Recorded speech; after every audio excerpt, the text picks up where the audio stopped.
কাঞ্চন মানে সোনা, জিনিয়া মানে জয় করেছে, কায় মানে দেহ, মানে গৌরের দেহের রূপ বর্ণনা হচ্ছে। তার দেহখানি স্বর্ণের জ্যোতিকে জয় করেছে। কাঞ্চন জিনিয়া কায়, নয়ন দুটি খঞ্জন পাখির চোখ। খঞ্জন পাখির চোখ যেমন দেখতে সুন্দর, গৌরের নয়ন দুটি তার চেয়েও সুন্দর। কবির কল্পনা, গৌরের রূপ যে স্বর্ণের জ্যোতিকে জয় করেছে, অঙ্গ জ্যোতি। নয়ন দুটি খঞ্জন পাখির চোখ যেমন দেখতে সুন্দর, গৌরের নয়ন দুটি তার চেয়েও সুন্দর। কাঞ্চন জিনিয়া কায় খঞ্জন নয়ন। এ রূপের কথা বলেই পরক্ষণেই অনুরাগ এসেছে, রূপের প্রতি অনুরাগ। এই যে আপনারা যে এক মনে এক ধ্যানে গৌরের রূপ, গোবিন্দের রূপ শুনতে বসেছেন, শুধু কি রূপই শুনবেন? রূপের প্রতি অনুরাগ আসবে, অনুরাগে অভিসার হবে, অভিসারে গিয়ে রাসে মিলন হবে। একেবারে ভজনের ঠিক ঠিক যেন সুনির্দিষ্ট কিছু ধারা অতিক্রম করে গিয়ে রাসে মিলন হবে। এত সহজে রাসে মিলন হবে? মিলন তো রূপ দেখে আনন্দ হলেই না, মিলনে আনন্দ। এই জন্যই রূপ শুনতে বসেছেন আপনারা। চমৎকার। অনেক ভক্ত এখনো রূপ শোনার শ্রোতা খুব কম পাই আমরা। রূপ আর কেউ শুনতে চায় না, সবাই ঘুমায়। রূপের সময়, ঘুমের সময়, ঘুমের পরে রাসে এসে উপস্থিত হয়। কিন্তু না, রাসে আসলেও লাভ হবে না যদি আগে আমি রূপ না শুনি।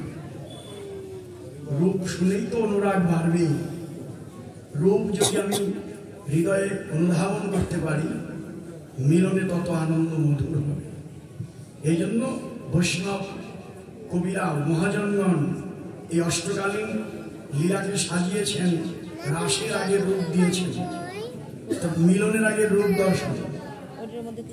হ্যাঁ, আগে রূপ দেখো, দেখে যদি তোমার স্বাদ মিটে, তোমার যদি অন্তরে লালসা জাগে, আরে কবে আমি ওই রূপের চরণে নিজেকে সঁপে দেব, তবেই না আত্মসমর্পণটা সার্থক হবে। এই জন্য রূপ শুনছেন আপনারা। চমৎকার ভজন আপনাদের। আর আজকে তো ভজন, শ্রেষ্ঠ ভজনই আছেন আপনারা। একেবারে রাস পূর্ণিমা তিথিতে ভক্তের চরণ তলে, অমৃতলাল ভক্তের চরণ ধোলা এখানে মিশ্রিত, তার সঙ্গে অগণিত সাধুগুরু বৈষ্ণবের অগণিত ভক্ত।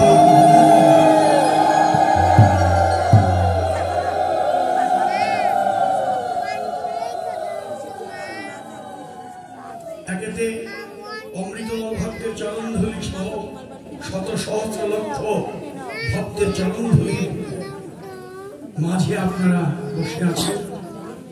সেই সাথে দামোদর মাসের শেষ মুহূর্ত, শেষ মুহূর্তই চলছে। এই মাসটাই কার্তিক মাস চলে যাচ্ছে, একদিন বাকি মাত্র। এই মাসের পুণ্য তো সহস্র গুণ লাভ হয়।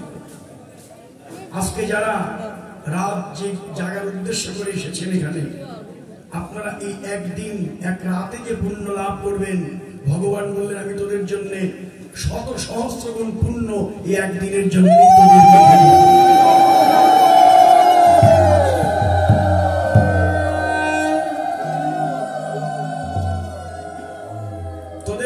পাশে আজকের এই পুণ্য ফলটা আমি 1000 গুণ বেশি লিখে রাখলাম। আজকের দিনে আপনারা এই ভজনে আছেন, তাই আপনারা রূপ শুনছেন। আমরা গৌরের রূপ বর্ণনা করছি, বিভিন্ন পদকর্তার পদকে সংমিশ্রণ করে বোঝাতে চেষ্টা করছি গৌরের রূপটা কেমন।